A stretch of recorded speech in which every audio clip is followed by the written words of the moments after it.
Et si la chute de Pokrovsk marquait le début de la fin pour l'Europe telle que nous la connaissons? Cette cité, autrefois jugée imprenable, vient de céder après des semaines d'encerclement total par les forces russes.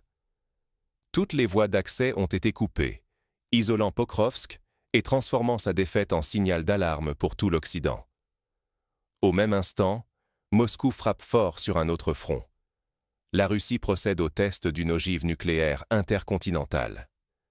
Quelques heures seulement après, un navire de guerre russe surgit sans préavis dans la mer Baltique, à proximité directe des côtes allemandes. 2 démonstrations synchronisées, un avertissement clair.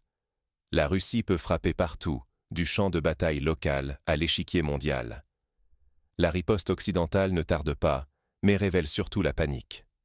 Berlin convoque une réunion en urgence, Londres hausse son niveau d'alerte, Washington tente de calmer le jeu, sans convaincre. Derrière les mots, l'impuissance perce. L'Occident cède l'initiative, la sécurité et même le contrôle du récit. Fermer les yeux sur cette séquence, c'est accepter que l'influence occidentale recule, que la sécurité collective vacille, que la crédibilité internationale se fissure. Pour l'Ukraine et ses alliés, ce pourrait être le premier acte d'un basculement irréversible. Pour saisir pourquoi Pokrovsk n'est pas une simple victoire militaire, il faut examiner la coordination précise de ces événements. C'est là que tout prend une autre dimension. Revenons sur les faits et leur enchaînement pour comprendre l'ampleur de ce bouleversement. Chaque détail compte. Sur les cartes d'état-major, Pokrovsk semblait imprenable. Mais pourquoi cette ville, isolée au cœur du Donbass, était-elle si vitale? Pokrovsk contrôlait toutes les routes reliant Konstaninovka et Selidovo, 2 axes logistiques essentiels pour l'armée ukrainienne. Tenir la ville garantissait ravitaillement et mobilité sur le front central, offrant à Kiev une chance de résister ou de contre-attaquer. Puis tout a basculé. Quand Pokrovsk est tombé, tous les approvisionnements ukrainiens se sont interrompus. Les garnisons ont été coupées du reste du pays, privées de renforts, de munitions, de vivres. Des colonnes de blindés et de camions, hier encore pleines d'espoir, jonchent désormais les routes, détruites ou abandonnées. La défense ukrainienne, jugée autrefois invincible, s'effondre. Les pertes sont immenses, mais le plus grave, c'est la rupture du moral. Des unités entières encerclées, sans soutien, reçoivent l'ordre de tenir, même quand tout semble perdu. À Kiev, la tension grimpe.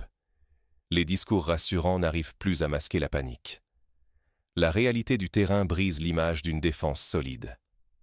À Moscou, calme et méthode dominent. Les autorités russes évitent l'arrogance, préférant montrer leur contrôle, leur avance et une confiance tranquille pour la suite. Perdre Pokrovsk, ce n'est pas perdre une ville, c'est risquer l'effondrement de tout le centre du Donbass.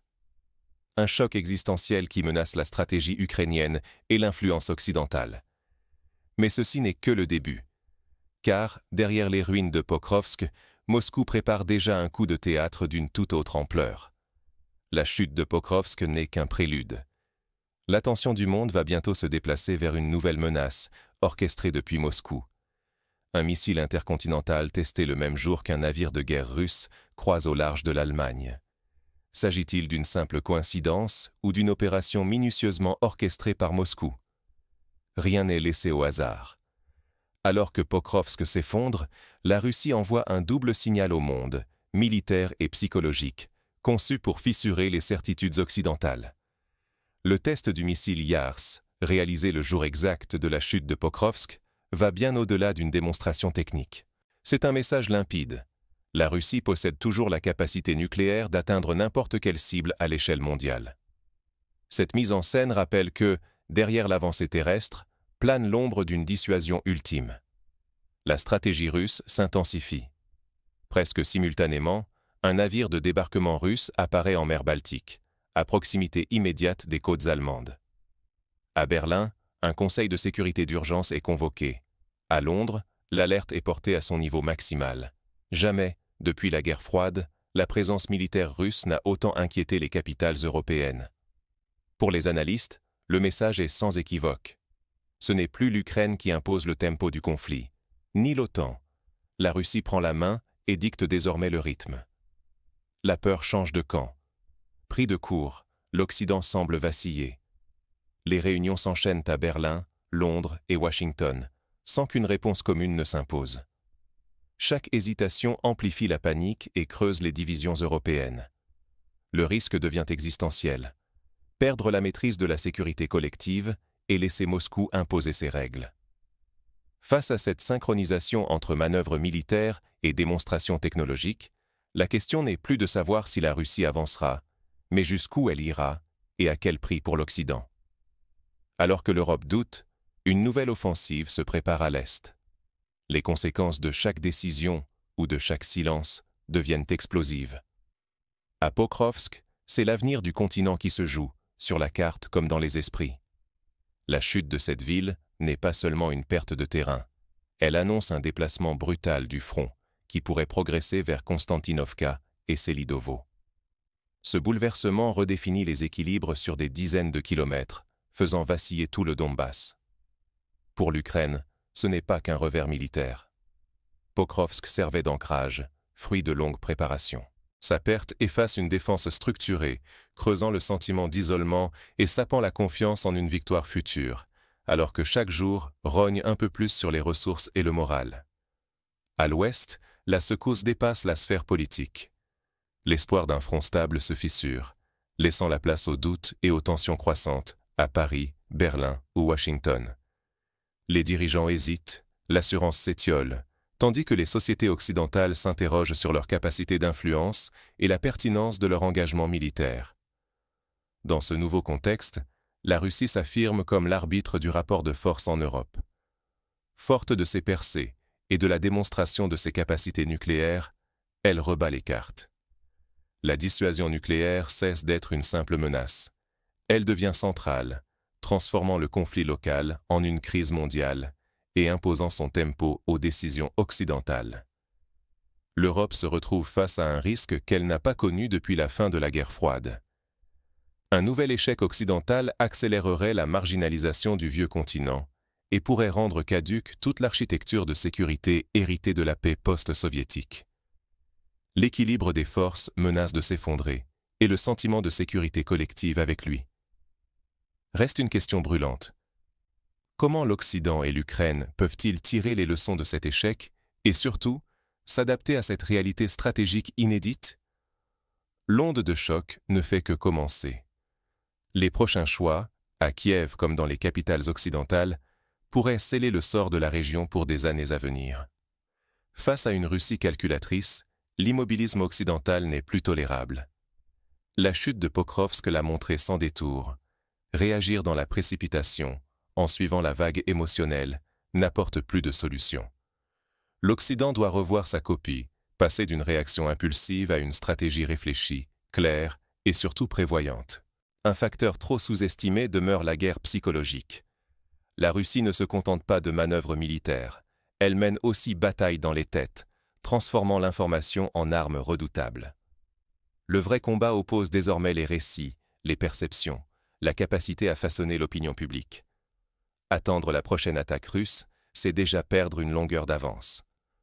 L'Occident doit forger une réponse concertée, crédible, qui abandonne toute hésitation. Seule une coordination agile et anticipatrice pourra endiguer l'offensive globale de Moscou. Reconnaître la gravité du moment, c'est admettre que la stabilité régionale impose un dialogue renouvelé. La simple défense ne suffit plus. Il faut s'adapter, accepter le bouleversement du rapport de force, sous peine de voir l'influence occidentale s'effondrer. Manquer cette adaptation, c'est condamner l'Europe et ses alliés à de longues années de vulnérabilité et de recul stratégique. L'histoire ne pardonnera pas une cécité persistante face à l'urgence et à la nécessité de courage. Pokrovsk sera-t-il le signal d'alarme ignoré, le point de bascule que l'on refusera de voir? La suite dépendra de la capacité des décideurs à agir vite et à rompre avec les réflexes du passé. Sauront-ils transformer ce choc en sursaut collectif? Le front ne se limite plus aux cartes. Il traverse désormais chaque esprit européen.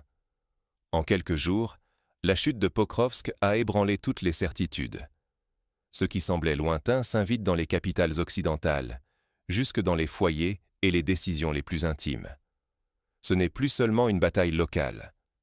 La Russie orchestre percées militaires et démonstrations technologiques, redessinant discrètement le rapport de force mondiale.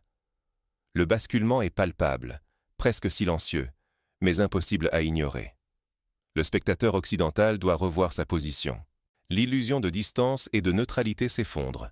Rester aveugle ou regarder la réalité, même dérangeante. Accepter ce choc comme une simple actualité serait abandonner bien plus que des lignes sur une carte.